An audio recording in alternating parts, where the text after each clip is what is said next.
All right, welcome back. Yes, as you can hear, I have a guest here with me. We're going to be talking investment, and for a lot of young people, or Nigerians as a whole, investment is very big now because the economy across the world is going through quite a beating, and everybody's trying to look for ways to make that extra buck. I have you with me, Adebayo Amzat, who's the GMD of ZedCrest. Thanks for being here today. Thank you, brother. Yeah. So tech is big now. Everybody's talking tech. There's so many acronyms, NFT, this, that. You know, some people are even confused as to what all these things are. You know, but you know, looking at the future of the continent, or Nigeria in particular, let's talk ZedCrest now. What are you doing at ZedCrest, you know, to sort of power investments for the average Nigerian? And what should Nigerians be looking at when you're talking investments at a time like this, where people cannot even seem to be able to save properly anymore? Yeah. Okay, thanks for having me again on the show. So I think I would like to even pick from how we started ZedCrest. Yes. All right. So I used to work in a bank more than a decade ago. And then we saw that for us to deepen these markets, we need to improve the presence of non-bank players in this space. And that's how we started. So what we call normal investments, traditional investments, stocks, fixed income, fixed deposits were the things that were going on then. And that's how we started.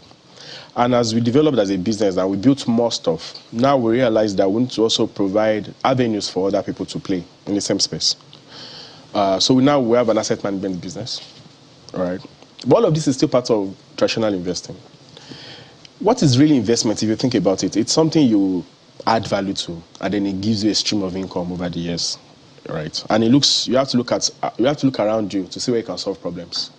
So in here, most of this tech investing is really about reorganizing what we already know as how we come together as a group of people to create value in the ecosystem, in our society. Our fathers used to go to the farm, they used to sell these products, they used to make money, they used to do all of this work.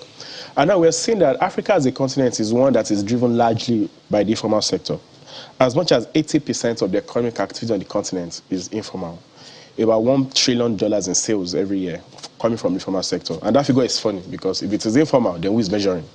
But around you, you see the signs of it. Despite all the innovations in technology, it is still a cash economy. I mean, in Lagos, you can see some improvement, but go down to all the nooks and crannies of the country, and then on the continent, you see that most of these things are still in cash and it's still informal sector.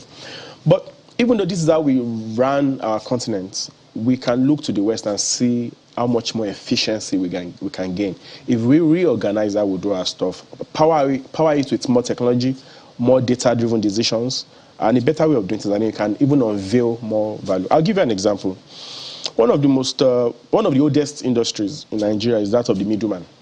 Call them the distributors or the resellers. In the olden days, you used to see people who work as gathers for the big commodity companies, and they make so much money. So all of our big forefathers, that's what they were doing.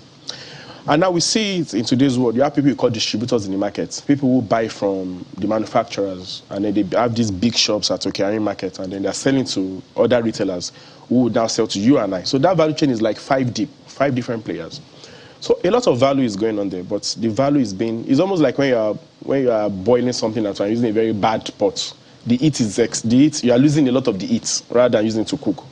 And then despite all of this value chain, the value is not being captured well because you see a retailer who's done so much transaction, he can't borrow from the bank because his transactions have not been well recorded. All right, so you see some startups come together to say, you know, why don't we digitize this entire experience so that every part of the value chain is being captured, and then we can now present this data to lenders who can say, okay, now Mr. Kamaru does 1 billion of transactions every month. Now we see it. Now we can lend him more money. That will now increase his average order value. Yeah. You think of the average guy, cleaners, artisans, they do real work. They get real payments, real salaries, but it's not being recorded well. You and I, maybe in our olden days, we have pay slips, wages, we pay taxes. Very transparent. We can get a mortgage when the country gets there. We can get salary loans. But then the average carpenter cannot, because all his work is almost like he didn't do anything because there's no records of it. So you see some startups also digitizing that experience for even the average artisans to say, all your work, let's capture it on a record, and then we can do that. So you see that kind of reorganization going on around the ecosystem. And I think that is really what this investing thing is really all about. So Sorry to cut you in there, because a lot of people wonder, what should I look out for if I want to, because you do a lot of early stage investing, you also, help a lot of startups. If I wanted to invest in a startup, what signs should I look out for, and on how viable a business can be as quickly as you can? Correct. So the first things you must not do is what they call FOMO, fear of missing out. It's almost like when they come up with anything, there's a curve that happens. The price of a new asset goes far beyond the real value at that point in time, and you sit in everything, and that's what they call a bubble. So there's this new thing about crypto and the space. It will develop, but then that speculative bubble goes first, and then if you want to be a savvy investor, you have to first and foremost put that aside. Look for value. Now, and there's no need to overthink these things. For you to make a proper investment, what do you look out for? A viable business, something that has scalability, because if you are doing early stage investing, that is what is important. You want something that is not a lifestyle business. Lifestyle is anything that you just do to make cash flow year in, year out. But when you're talking about growth, you're looking for something that will start with 10 users and then grow to 1 million users. And as in theory, an unending market size. So you want to see how big the market is. And sometimes it's not obvious. So it's something you have to just think about. What's your prognosis for this sector, for this industry over the next 10 years? And I'll give you an example. Think of when we think of things like, let's say insurance, or no, let's say aftercare insurance. Then you can have your model and say, there are 1 billion plus people in Africa. Over the next 20 years, 20% of them would have grown old. So there's still a lot more to capture. So there's a lot more to capture. So that's like the sense. I like that you mentioned that, because I was going to ask you, what sectors are you most excited about with regards to investments and growth on the continent now? Yes. So it's cliche, but when I say fintech, people can misunderstand my intentions. I'm a core finance person, so it may be, but that's not the affinity. The thing is, for every sector to develop, you see finance as the plumbings of that system. If media develops, then what happens to media? You build new studios, you buy new machines, you hire more people, finance goes on, right? So you see that as every other sector develops, finance does 2x, so normally the finance space is so heavy.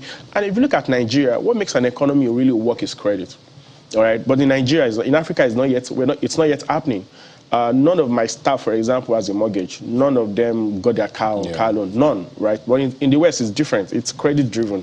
So there's still so many opportunities, so many unsolved problems. And to your first question about what do you look out for, in a sense, it is actually Africa is the easiest market to make money from when you invest, because literally we're just starting again. We're just building the blocks now. And I used to say this, that we're exactly where China was about 35 years ago. When the government of Deng left government, and then the entire renaissance started to happen, and that's exactly where we are. So you literally can just throw a dart, right, and you score well in Africa, because we're just essentially starting. And if you look at it, we're a very young population. 6% of our people are below 20. Over the same mathematics we talked about now, over the next 30 years, we are the ones that will now grow. So anything you do today now, you're almost guaranteed of a big market over the next 10 years. Where can we find ZedCrest? Where can you find ZedCrest? Online? Oh, we're everywhere. We're popular in the space. Social media? Everywhere. We're everywhere. So just look out for them if you need any advice. No, we're everywhere. On where to invest and make money. Everywhere. Thank you very much for being here today. Thank you, Ibuka. And all the best with everything. But like I always say, you can follow the conversation on Twitter. @RobinMinds now is the handle. Please use the hashtag RobinMinds when you send us a message. I'll see you next Sunday.